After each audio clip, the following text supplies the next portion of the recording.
मनहूस दिन दिव्या भारती के घर उनके कुछ दोस्त आए हुए थे, डिजाइनर नीता लुल्ला और उनके पति। घर पर बालकनी में पार्टी हो रही थी। कहते हैं कि थोड़ी बहुत शराब भी सबने पी हुई थी। नीता लुल्ला के पति जो हैं वो टेलीविजन देख रहे थे, बातचीत का दौर चल रहा था। दिव्या भारती उस शाम को एंजॉय कर रही थी। वो बालकनी दिव्या भारती की बहुत फेवरेट हुआ करती थी।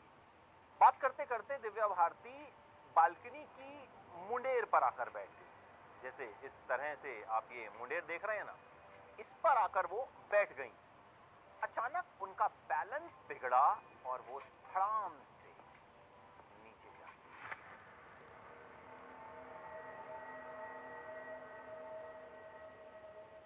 सब कुछ खत्म हो गया। एक चमकता हुआ सितारा इस दुनिया से चला गया।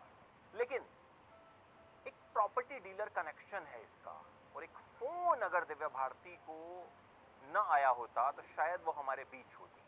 दिव्या की कहानी बाद में बताऊंगा, पहले उनकी मौत की कहानी सुनिए।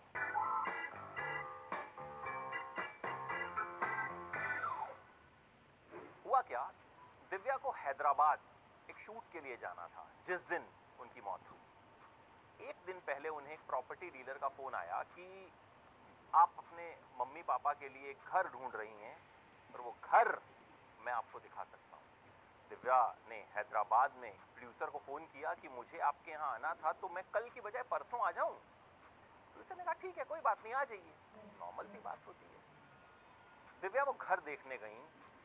अगले दिन उन्हें वो घर बहुत पसंद आया। उस घर को देखकर सीधे अपनी माँ के पास गई, उन्हें बताया। बहुत खुश थी कि मुझे घर मिला है, मैंने घर देखा है और बहुत अच्छा घर है।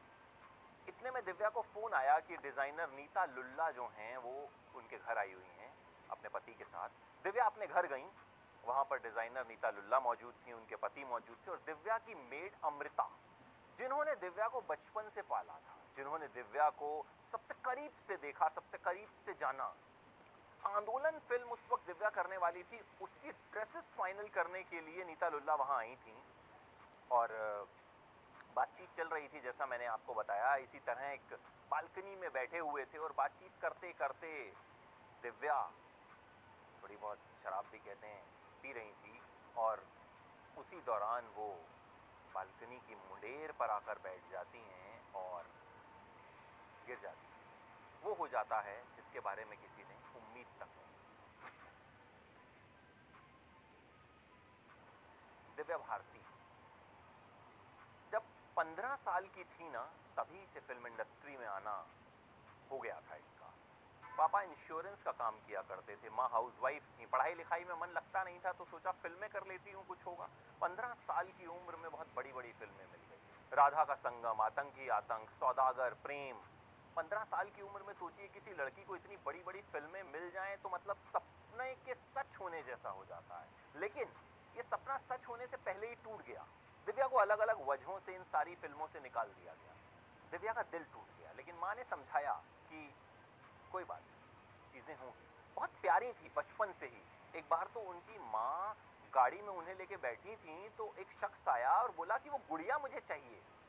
दिव्या की माँ ने कहा कौन सी गुड़िया? उन्होंने कहा वही जो अभी आपके पास थी। उन्होंने कहा ये गुड़िया नहीं, मेरी बेटी है। एक और बात, बचपन में ही किसी ने भविष्यवाणी कर दी थी और उनकी मम्मी को बता दिया था कि दिव्या ज्यादा वक्त नहीं जिएंगी, उनकी बाल मृत्यु हो जाएगी।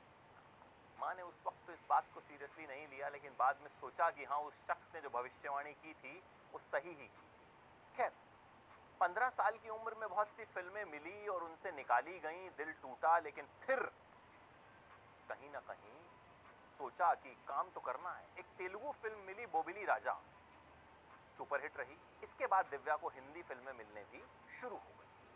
1992 में तो उनकी एक साल में एक साथ 10-12 फिल्में रिलीज हुई। एक बार 3 हफ्ते में लगातार 3 फिल्में रिलीज हुई, सब सुपरहिट। 18 साल की उम्र में साजिद नाडियाडवाला से इश्क हुआ और शादी कर ली। शादी की बात अपने पिताजी को नहीं बताई, माँ को पता था कि शादी हो चुकी है। उसके बाद गाड़ी आगे चली, लेकिन जिंदगी का सफर दिव्या के लिए बहुत लंबा नहीं रह पाया। दिव्या जो हैं बहुत जल्दी इस दुनिया को छोड़कर, हम सबको छोड़कर चली गई। उनके जाने के बाद भी उनकी 1-2 फिल्में आईं, लेकिन बहुत ज़्यादा कुछ वो फिल्में कर नहीं पाई। लाडला फिल्म में उन्होंने काम किया हुआ था, बाद में वो रोल श्रीदेवी ने किया। मोहरा फिल्म उन्होंने साइन की हुई थी, जिसे रवीना टंडन ने बाद में किया। एक वाकया इनसे जुड़ा और भी है। एक बार आमिर खान की वजह से खूब रोई थी दिव्या भारती। हुआ क्या था, एक शो के दौरान दिव्या से कोई गलती हो गई थी जिससे आमिर खान बहुत नाराज़ हो गए थे और दिव्या को शो से निकालने तक की बातें करने लगे।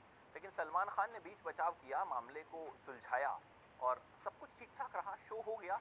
लेकिन दिव्या को इतना झटका लगा इस बात से कि वो बाथरूम में जाकर घंटों रोई थी। सलमान ने उस वक्त उनका खूब साथ दिया था, लेकिन जिस दिव्या का सबने साथ दिया, उस दिव्या का साथ जिंदगी ने वक्त से पहले छोड़ दिया। लेकिन आज भी दिव्या के चाहने वाले लाखों में, करोड़ों में हैं। तमाम फैन क्लब्स हैं जो दिव्या की तस्वीरें अक्सर शेयर करते रहते हैं, दिव्या की फिल्मों के गाने शेयर करते रहते हैं। दिव्या को खूब सारा प्यार आज भी सोशल मीडिया पर मिलता है। और मुझे लगता है जो मुकाम दिव्या भारती हम सबके दिलों में बना गई हैं, वो मुकाम न कोई बना पाया है और न कोई बना पाएगा।